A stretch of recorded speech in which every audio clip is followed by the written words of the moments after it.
వ్యక్తిగా అది తప్పు, అటువంటి చేయొద్దు, నా పార్టీలో అటువంటి చేస్తే నేను ఊరుకునే ప్రసక్తి లేదు, నెక్స్ట్ ఊరికబడి ఉంటే నేను ఊరుకోనని చెప్పి అనాలి కదా. ఏది ఆ మాట, ఏది ఎక్కడది మంచిదే కదా, ఏదో పెద్ద కామెడీ చేసినట్టు ప్రోత్సహించినట్టు టీడీపీ వాళ్ళు నడిపితే మంచిదే కదా అంటే దానితో కూడా మళ్ళీ బుచ్చ చౌదరి గారు దానికి మీరు నడుపుతారంటే మీరు నరకలేమని చెప్పి అని అంటాం. ఈ నరుకుడు కార్యక్రమాలు, ప్రజాస్వామ్యంలో నరుకుడు కార్యక్రమాలు ఏంటి నాకు అర్థం కాదు. ఎవరు చేసినా తప్పే అది. ప్రజాస్వామ్యంలో ఓట్లు ఉంటాయి, సీట్లు ఉంటాయి, ఇవి బ్యాలెట్లు ఉంటాయి, ఇవి వేసుకుంటారు, వచ్చే వాళ్ళు అధికారులు వస్తారు, రావడం లేదు. అంతేగాని ఈ భాషని ప్రోత్సహించే విధంగా తయారయ్యి దానికి ఆదర్శంగా తయారవుతాను, ఆ బ్యాచ్ ని గంజాయి బ్యాచ్ ని పరామర్శిస్తాను, లేకపోతే బెట్టింగ్ లలో ప్రోత్సహిస్తాను, మనకు యువతను ఆ రకంగా ప్రోత్సహిస్తాను అంటే ఎక్కడికి పోతున్నాం? అది ఎక్కడ తీసుకెళ్తున్నాం రాష్ట్రాన్ని? ఇది చాలా తప్పండి. అందుకని ఢిల్లీ నుంచి గల్లీ నుంచి అంటున్నారు ఈ వ్యవహారాన్ని.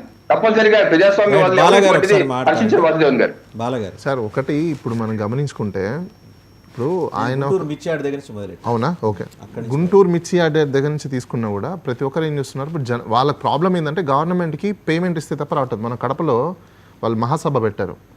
నాకు తెలిసి, నేను బేసికల్లీ కడప బ్యాక్గ్రౌండ్, పుట్టింది కడప, పెరిగింది కూడా ఆఫ్టర్ 10th తర్వాత నుంచి అవుట్ సైడ్. కానీ నాకు తెలిసిన వాళ్ళు, మా బంధువులు, నా ఫ్రెండ్స్ చాలామంది వరకు కూడా అక్కడికి వెళ్ళిన వాళ్ళకి డబ్బులు తీసుకుని వెళ్ళారు.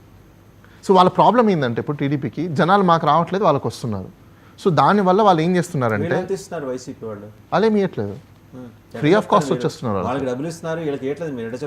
ఎగ్జాంపుల్ చెప్తాను నేను మీకు, మీరు ఎలా చెప్తున్నారని మీరు అన్నారు కాబట్టి. ఇప్పుడు డబ్బులు ఇచ్చేవాళ్ళు బేసికల్గా డబ్బులు తీసుకున్న తర్వాత ఏదైనా ఆటంకాలు వచ్చాయనుకోండి, మనకి ఎందుకు వచ్చిన గోళాన్ని వెళ్ళిపోతారు. ఆటంకాలను అడ్డు తీసుకొని ఎలా పడితే అలా పొలాల్లోంచో గట్టుల్లో నుంచో, లేకపోతే పోలీసు వాళ్ళు బ్యారిగేట్లు పెడితే బ్యారిగేట్లు తోసుకొని ఎవరు వెళ్ళరు. ఎప్పుడు వెళ్తారంటే ఒక సోషల్ ఇంజనీర్గా సైకలాజికల్గా ఒక మైండ్ నుంచి ఫిక్స్ అయిపోయిన జనాలు మాత్రమే అలా వెళ్తారు. డబ్బులు తీసుకున్న అలా వెళ్ళడు. బేసికల్గా డబ్బులు తీసుకుంటే నాకు డబ్బులు వచ్చాక నాకెందుకు ఆ తలకాయ నొప్పి, నాకెందుకు ఆ రిస్క్ అని చెప్పేసి హ్యాపీ ప్రశాంతంగా వెళ్ళిపోతాడు. వాళ్ళు రావద్దన్నారు సార్, అందుకే మేము రాలేదంటారు సింపుల్గా. సో అక్కడ మనకు అది క్లియర్గా కనిపిస్తుంది. ఎందుకు ఆయన ప్రతి మీటింగ్లో, ఏ మీటింగ్లో కూడా తీసుకున్నా జనాలు ఆ రేంజ్లో వస్తున్నారంటే బికాజ్ ఆయనకు సంబంధించిన క్రౌడ్ ఏదైతే ఉందో ఆ క్రౌడ్ పుల్లింగ్ జరుగుతుంది. అయితే ఇప్పుడు ఇంకొకటి ఏంటంటే, ఇప్పుడు భాష గురించి మనం తీసుకొచ్చినప్పుడు ఈ భాషలు ఎక్కడి నుంచి నేర్చుకున్నాం అనే దానికి మీకు ఒక చిన్న ఎగ్జాంపుల్ చెప్తాను. ఎందుకంటే ఇప్పుడు నేనున్నాను సార్, నేను ఏదైనా నేర్చుకున్నానంటే ఎక్కడి నుంచి నేర్చుకుంటాను, నా ఎల్డర్స్ దగ్గర నుంచి నేర్చుకుంటాను, రైట్. తర్వాత అది తప్పు అని తెలిసిన తర్వాత నేను సరిదిద్దుకోవాలి. నేను అసలు మన నాయకులు ఏం చెప్తున్నారు వినండి.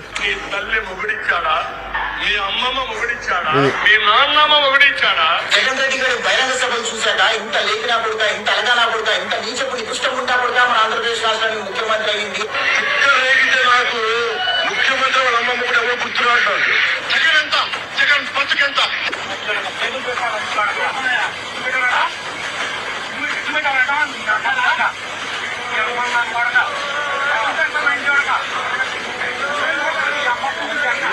జగన్మోహన్ రెడ్డి గారు ఎవరికి పుట్టారు అనేటువంటి ప్రశ్న మేము అసెంబ్లీలో రానియం.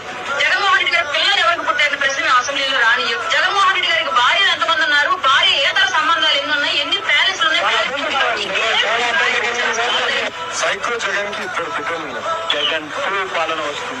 సో ఇక్కడ నేనేమంటానంటే, ఒక సోషల్ ఇంజనీర్గా చిన్నపిల్లాడికి నేను కూడా నర్సరీ నుంచి చదువుకొని వచ్చాను ఇంగ్లీష్ మీడియం స్కూల్లో. నర్సరీలో ఫస్ట్ మాకు స్లేట్ ఇచ్చి ఏబిసిడీలు నేర్పిస్తారు. ఆ ఏబిసిడీలు హ్యాండ్ రైటింగ్ని బేస్ చేసుకుని మనం నెక్స్ట్ ఫర్దర్ యూకేజీ, ఎల్కేజీలో, యూకేజీలో ఫస్ట్ క్లాస్లో, సెకండ్ క్లాస్లో నేర్చుకుంటూ వస్తాం.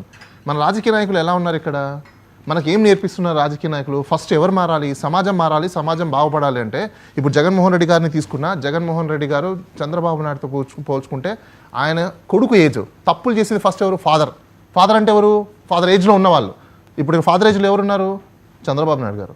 ఇప్పుడు చంద్రబాబు నాయుడు గారు ఆ రేంజ్లో మాటలు మాట్లాడితే యువత కావచ్చు, ఆయన కంటే వయసులో చిన్నవాళ్ళు కావచ్చు, లేకపోతే ఆయన కంటే ఫాలో అయ్యే వాళ్ళు కావచ్చు, ఎలాంటి భాషను నేర్చుకుంటారు, ఎలాంటి సమాజాన్ని క్రియేట్ చేస్తారు?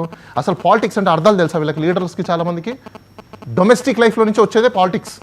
ఈ డొమెస్టిక్ లైఫ్లో ఏ బిహేవియర్ ఉంటుందో ఆ బిహేవియర్ యాజ్ ఇట్ ఈస్గా పాలిటిక్స్లో మనకు కనిపిస్తుంది.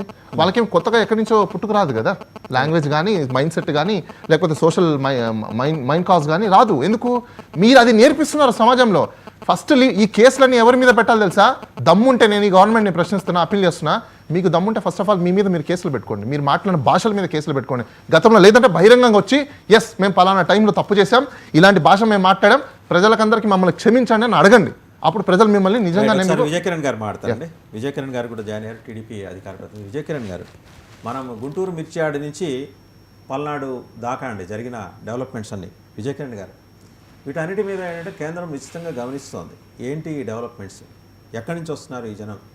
టీడీపీ కానీ టీడీపీ భాగస్వామ్య పక్షాలు సంకీర్ణంలో ఉన్న భాగస్వామ్య పక్షాలు ఆరోపిస్తున్నట్టు వీళ్ళంతా జగన్మోహన్ రెడ్డి గారు ప్రత్యేకంగా తయారు చేసుకున్న ప్రైవేట్ ఆర్మీయా, కాలకేయ సైన్యమా, స్వచ్ఛందంగా వస్తున్న కార్యకర్తల?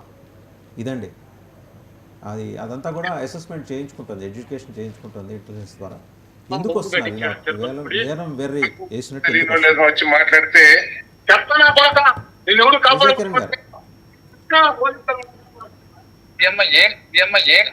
ఏంట్రా బాబీ కరెక్ట్గా మంచి మంగళూరు పంపిస్తా, నీట్ గొరకతాడు, చిక్కుంటాను మళ్ళీ మాట. నువ్వు అన్నం గెట్టున్నావా పెట్ట కట్టున్నావా, నువ్వు అన్నం గెట్టున్నావా పెట్ట కట్టున్నావా, పాలు పడలేదా దానికి.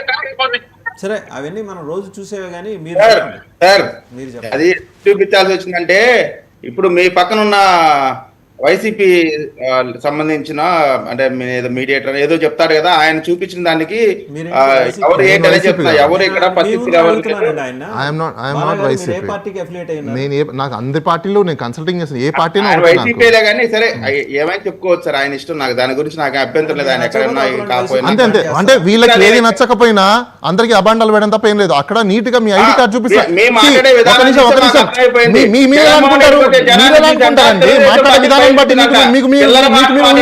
అందరూ ఊహించేసుకుంటారు,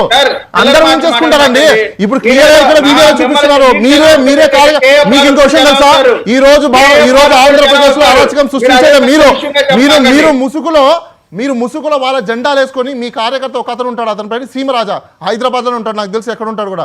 ఆయన మీ పార్టీ జెండాలు వేసుకొని వాళ్ళ పార్టీ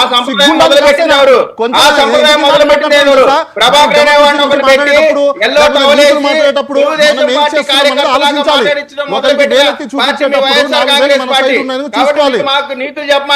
మీతులు మీకే చెప్తాను, నేను మీకే చెప్తాను, ఎందుకంటే ప్రభుత్వం ఉన్నది మీరే, తప్పులు చేస్తున్నది మీరే, కాబట్టి మీకే చెప్తాను. నీచమైన పనులు అన్ని కూడా మాకు తెలుసు, మీలాగా మమ్మల్ని మాట్లాడించి మాకండి సార్. ఒకటి, ఇప్పుడు జగన్మోహన్ రెడ్డి గారికి జనం వస్తున్నారు కాబట్టి మాకేదో భయం వేసింది, ఇవన్నీ చిల్లర మాటలు సార్.